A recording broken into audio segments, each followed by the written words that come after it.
Thank you very much, Mr. Vice President. We've noted now that we've been joined by Her Excellency Ms. Amina Mohammed, Deputy Secretary General of the UN. In a few moments, we'll hear from the next generation, the youth representative here, but we thought maybe you could go speak now. The youth. You want to defer to the youth? I would like to yield to the youth. Well, let's do it. Oh, she's not. She would get to speak anyway. Yeah. So let's go with Baylee. Baylee Ritter flew in really late last night after class from Chicago to be here early this morning and to join us to represent the World Oceans Day Youth Advisory Council and See Youth Rise Up. Is there an easy website for that? Or okay, people will find it as they need to. So Baylee, can you give us the view from the future? Well, I can sure try, that's for sure. I kind of want to start off this morning with a quote somebody just recently told me. A friend of mine once said, "You either build or destroy where you come from." If this is true, then we must always ask ourselves if what we are doing and what we are saying is building or destroying our home. Good morning, everyone and fellow ocean lovers.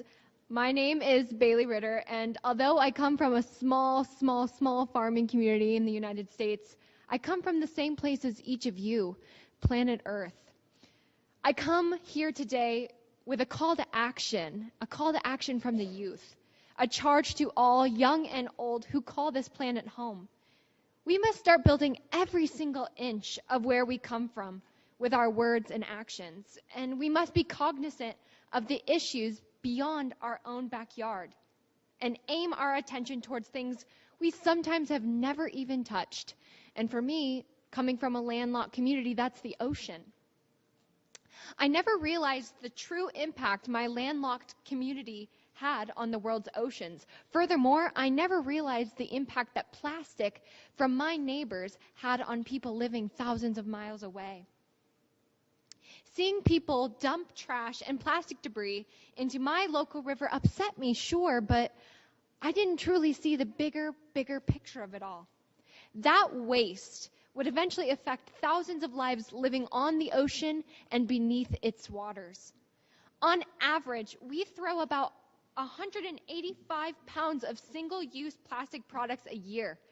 Despite the fact that plastic bottles and their lids are almost universally recyclable, about 70% of that garbage winds up in dumps every single year. And within a year, 80% of that pollution will enter our ocean.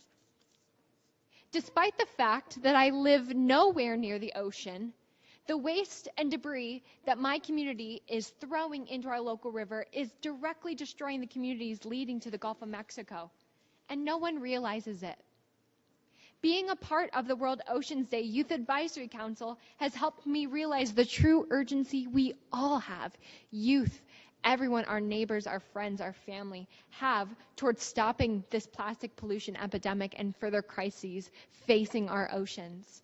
For the last 3 years, World Oceans Day has focused on this topic due to its globalizing scope and overall impact that it has on communities all over the world that have never even touched the ocean. Making small, simple changes every single day with our actions and our words can help fight the plastic crisis our oceans are facing.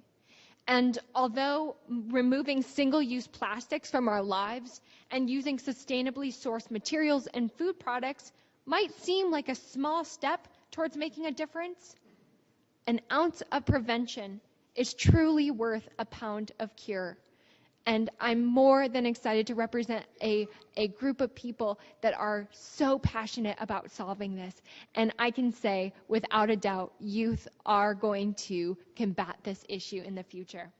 If we stop seeing the issues facing our oceans as someone else's problems and ask ourselves if our everyday actions and words are building or destroying it, I truly believe that we can come together and create an effective conservation strategy to ensure the ocean's vitality long into the future for my children and my children's children.